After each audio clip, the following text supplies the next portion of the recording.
Okay, and your parents' names? My father's name is Andrew Cleo Hyde, and my mother's name is Rebecca Latham Johnson Hyde. And where were they born? My father was born in Arkansas. He was raised in Wichita, Kansas. My mother was born in Bentonia, Mississippi. She was raised in probably Yazoo City. She moved to Chicago when she was 21 years old. My mother was born in 1912. Wow. 1912.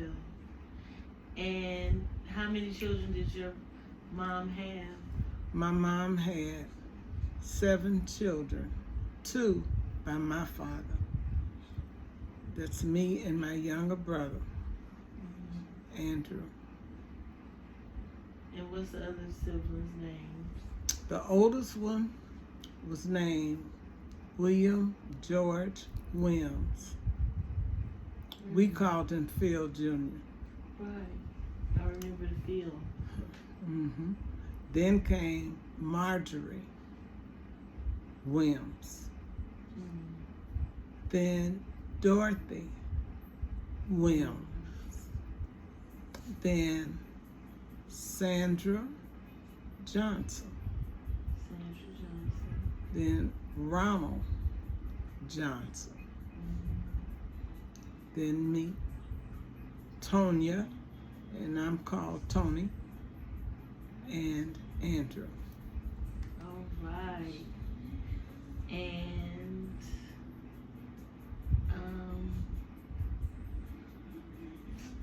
your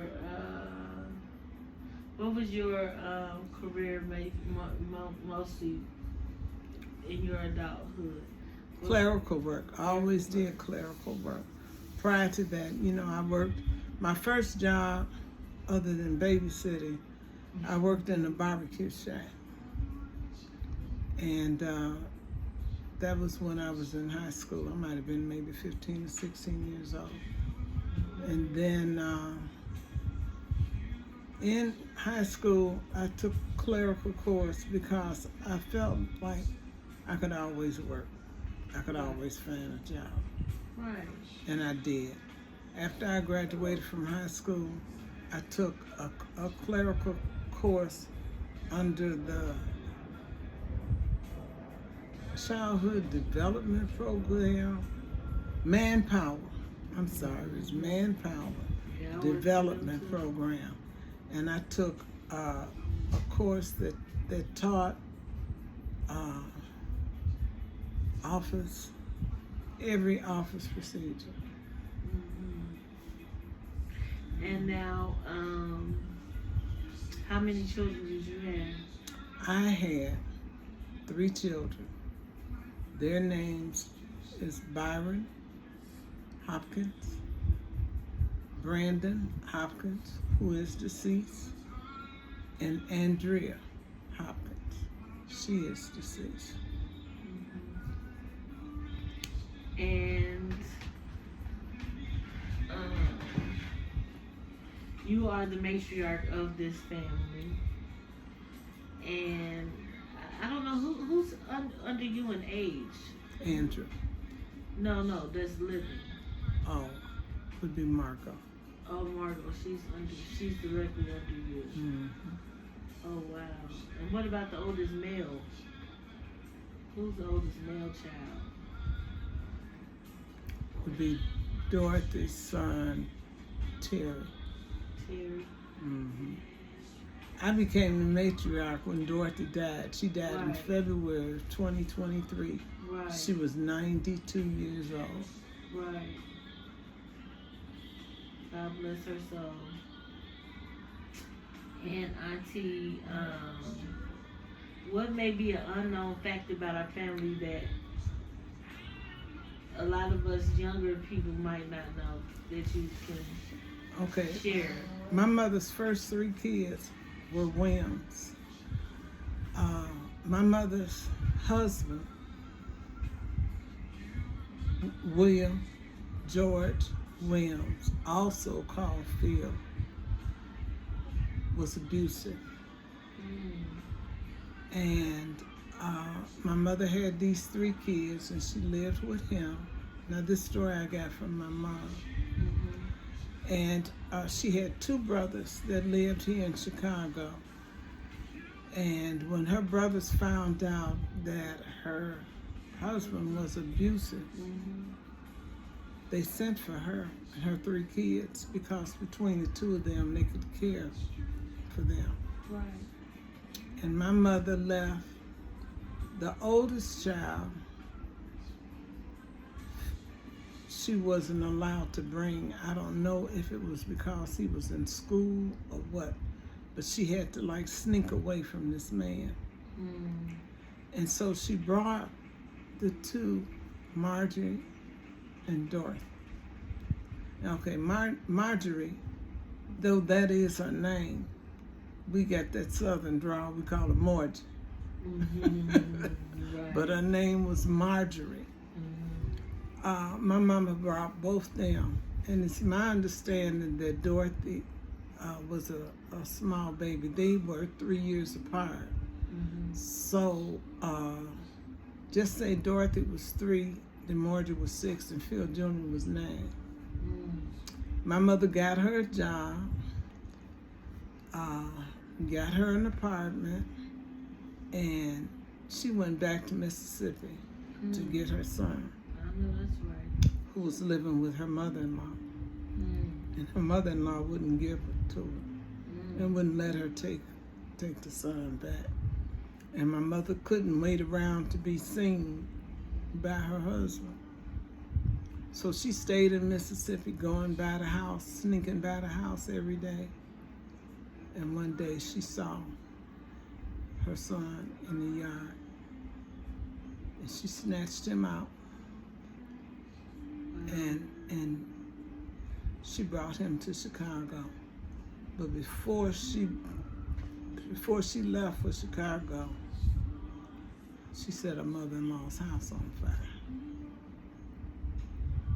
So when she came to Chicago, she was afraid to use the name Williams for fear that she would be found. Right. She didn't know whether she had killed her mother-in-law or what. And so she changed her name to Johnson. There is no Johnson. That's anybody in our family. Wow. Johnson is a fictitious character. My mother found it, so I was told, again by her, a man had died and his name in the obituary column of the newspaper was Johnson. She just picked that up. And she just picked that up and ran with it. Changed all her kids' names. So we don't have birth certificates for my first 3 siblings. Wow. She was determined not to let them find her. She was determined not to be found. And she was determined there wasn't nobody gonna take nothing from Rebecca. I know that's right. They didn't even know it. Wow. So she used that name. I even used it. And I think the reason why I used it is because my mother had gotten on public aid. She would work from time to time, but something would happen, you know, or whatever. She had 2 other kids, and she would have to quit her job or leave her job, sometimes no babysitter, Right. or whatever. And then she met my father. They worked together. And she and my father got married. But she was not going to make my father responsible for taking care of another man's kid. So she stayed on aid until her youngest child, Ronald. She stayed being a maid? on aid. On aid. Oh. Until Ronald made 18. Because then, as soon as the kid, I guess, the baby made 18, they would cut him off. Okay. And your your income was according to how many kids you had. I was never on aid, and Andrew was never on aid. Right. Right. Mm-hmm. And my dad didn't play that. What do you think is our family's legacy like? With Honey and your dad being once upon the patriarch of the family, because he was married to your mother, that was her last husband, and the father role model in the family, was he a hard-working man? What do you think? He was a hard-working man. He was an alcoholic. He had some problems. Yeah, but I mean, he wasn't no drunk. He was an alcoholic. Wow.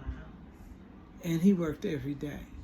And my dad had never been sick, never taken off from work. When I was born, I was told he was overseas. He was in the war, and I think it might have been World War II. Oh, wow. Because I was born in 43. Okay. And my dad didn't come home. He had never seen me until I was 2 or 3 years old. Wow. You know. I didn't know that. Yeah. So the legacy, I think the only thing in our family that I really, really remember always was as families stick together. My mother always said blood is thicker than mud, you know, and she used to say you might fall out, but that's your kin. Because everybody came to her house. Everybody that migrated from Mississippi, all of her nieces. My mother was raised by her older sister, Katie Latham Henderson. And Katie had 2 or 3 children that were older than my mother. And my mother was raised with them. And the majority of those children, well, a few of Katie's children migrated to Chicago. Okay. And everybody stayed with my mom. Okay. You know, we always had not a big apartment, but I know at night, beds everywhere. We had rollaway beds, we had sleeping chairs, we had... She believed in family being together. Yeah. And I you know, even there have been times when they had pallets on the kitchen floor and stuff like that.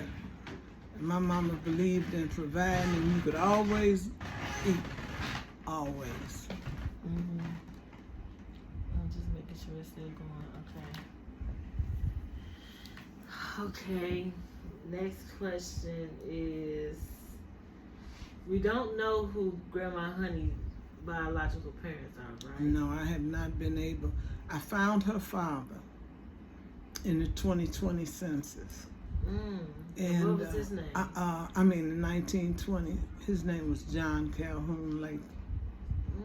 John Calhoun Latham. Okay. But it didn't say who his wife was?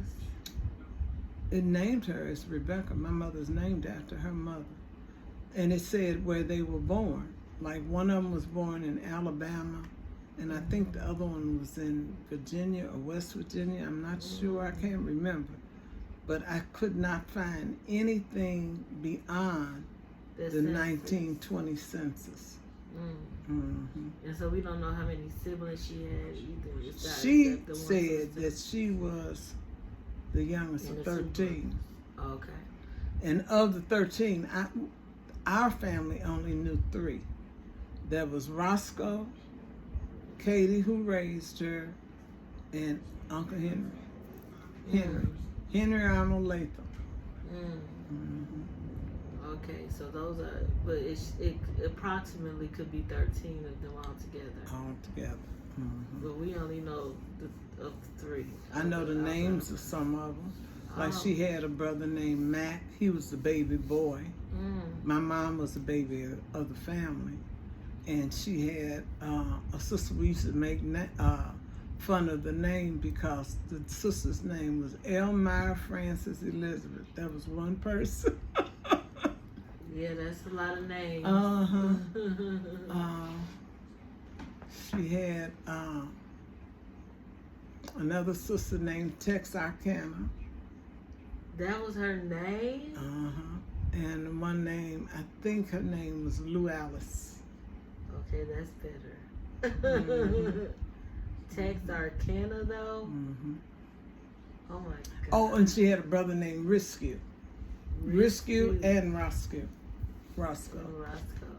And Riskew's middle name was Gilliard. Roscoe's name was Roscoe Conklin. Okay. Henry Arnold. Okay. Now, was you raised with any of their children? No. No? No. I knew Uncle Henry's he had two boys. They were younger than me. And one of them name was David Bathsheba. And the other one was, I guess, Henry Arnold, because we called him Junior. Okay. His wife was killed in Cabrini Green. And I've never found their birth certificate. Uncle Henry died. He must have died like in 55, 57. I remember him well, and I remember when he died. And I remember the kids, they lived on the west side. And the last time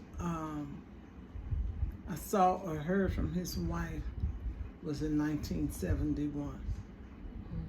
And I know her name was Mary, but he called her Minnie. I don't know. So all grandma kids was born in Chicago except the first three. They was born in Mississippi. Yeah. Okay. Now your grandmother was called Honey. That was her nickname. Honey. We all call her Honey. Yeah, yeah. I'll never forget it in my life. That came from Valerie. Valerie was the first grandchild that she had. They called her Honey. And that was because that's what my dad called her. So she would call her what he called her. Hey, honey. And then everybody picked it up from that. That's sweet.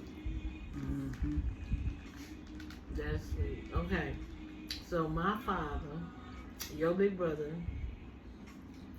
can you tell me a little bit more about him growing up? Like, what did he do exactly? Because everybody has a story about him being a choreographer, him being in a band, him being a... Well, when I first remember him, say like a young man, he worked at Reynolds Metals. Metals? Reynolds Aluminum Company. Oh. And the name of it was Reynolds Metals. Oh, Reynolds. Okay. And Valerie was a baby. He and Valerie's mother had broke up, and there was some kind of issue about child support because he was doing for the child, but it wasn't court ordered. Right. And when they went to the court or whatever, the way the mother claimed was that Ronnie never did anything for her, and she wanted so much money flat on the table. She was angry, and she was trying to hurt him. And, they both were young. They went together from elementary school. I was in elementary school with him. But by him being 5 years older than me, I wasn't in there with him long, And they went all through high school. And after high school was when they got married. I think the same month she graduated. and because she was pregnant with Valerie. Right. But they got married before Valerie was born. She graduated in January and Valerie was born in February. Okay. You know. And so, anyway, when she went with this money, paying up front and everything, and he couldn't borrow the money. Of course, he didn't have it. And fresh out of high school. And he couldn't come up with the money. He moved. Now, where, I don't remember. Right. But it was to keep him going to jail, because she was going to have him. He was going to come up with this money, else he was going to go to jail. I don't know what the law was at that time or whatever, because like I said, I was young. But anyway, somehow or another, he always did. You sing on the street corner and all this other stuff, and he was in a group. Singing group called the Five Chances, right. Mm-hmm. Now this was after Valerie, but before the the demand for money and all this. And he always did sing up under the street light on the corner, just like in the movies. And he was the bass for the Five Chances. And then he later got with another group, years later, called the Squires, Squires. They made one record. Okay. One record. I'm gonna look him up on YouTube. And he that was the last job that I know of that he had. But he got acquainted. How he got acquainted with these celebrities and everything? He worked with Purvis Staples in Memphis. Was him and Don Cornelius real good friends? Don Cornelius went to school with my older sister, Sandra. My older sister, Sandra. And Ronnie was very well known because he was a dancer. Him and Carolyn used to teach dancing at Robert's show line. Carolyn is Valerie's mom? Carolyn is Valerie's mom. They used to teach dancing but they taught dancing. Like the cha-cha, the rengue. Well, at the time they was bopping. And all of that. So he just had a skill for, talent in showbiz.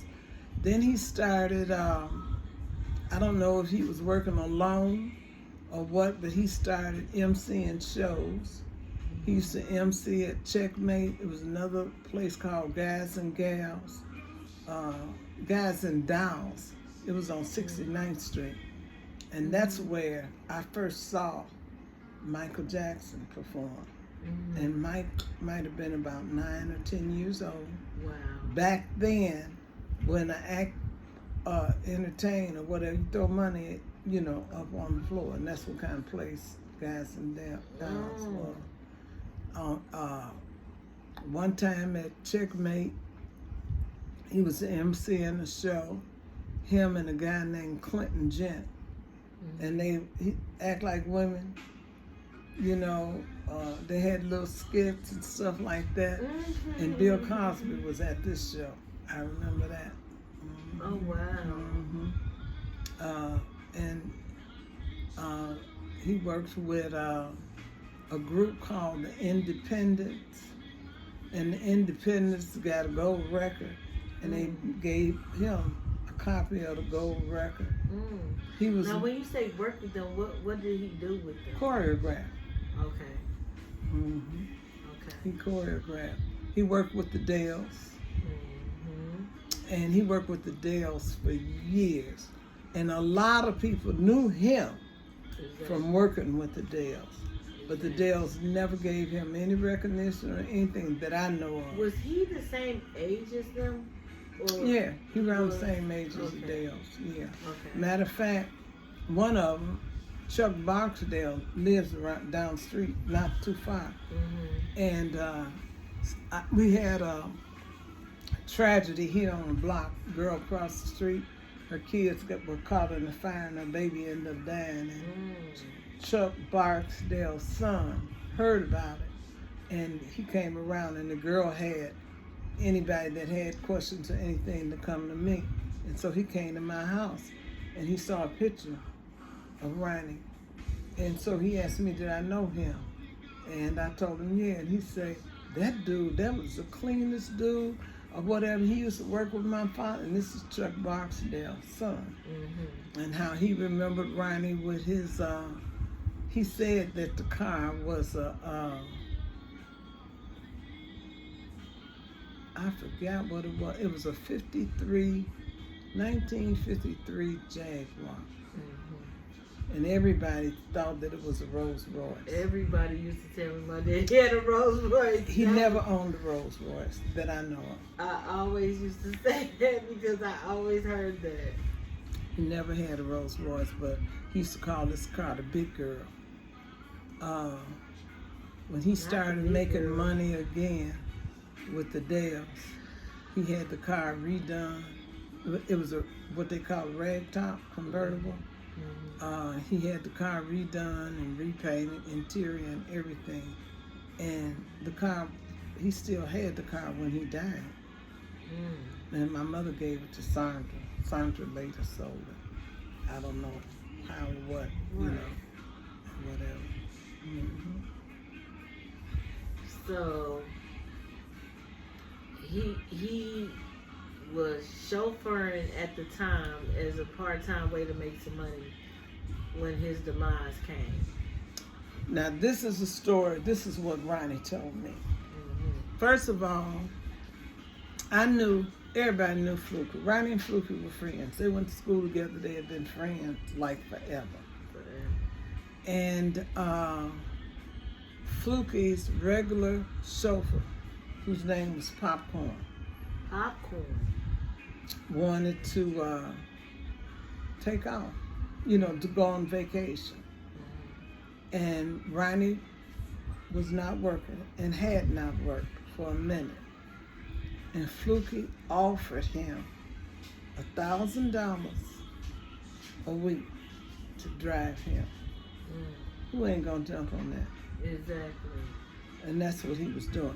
That's how he happened to be the chauffeur the night Fluky was killed. And that's how he got killed.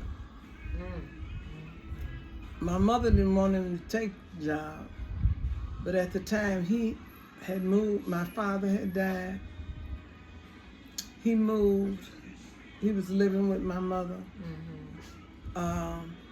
He was taking care of his, he was the man of the house. He was the head of the family. Exactly.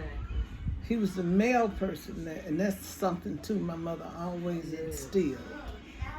The male, if he sang, he got to be the head. You got to step up to the part. That's right. And he was the head of the family. And so he was taking care of his mom. Let me see. And then I'm going to come back for part 2. I got to make sure.